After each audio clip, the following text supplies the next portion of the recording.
Ini akhirnya baru kesini lagi loh ya. Mie ayam fenomenal yang di Batu Jaya udah berubah tuh ya.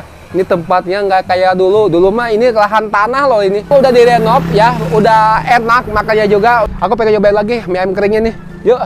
Nggak, ini mah dulu mah ini apa lahan tanah kan? Kenapa dirubah nih? Kenapa ya? Ya semenjak aku videoin kemarin ternyata banyak kesini. Dulu mah kesini teh lahan tanah biasa ya. Aku kangennya yang mie gepeng kayak mie apa ini, itu apa tuh? Iya, keriting. Oh mie keriting. Kok sekarang pakai toge? Waktu itu dia pakai. Enggak, dulu mah nggak pakai kan?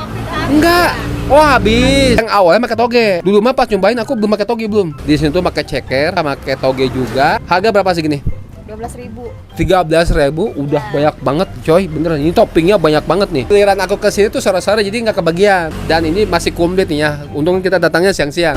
Wow, porsinya harga 13.000 banyak banget toppingnya coy. Mie gepengnya coy, beuh mantap coy. Bismillahirrahmanirrahim. Mantap.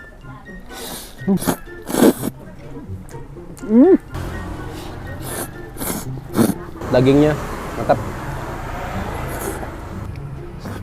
Mie-nya ini nggak berubah sama sekali. Ini masih enak banget ya. Dari segi ayamnya juga udah tebal-tebal banget. Bumbunya yang paling khasnya black pepper sama minyaminnya ini. Gurihnya berasa, manisnya juga berasa. Overall enak semuanya.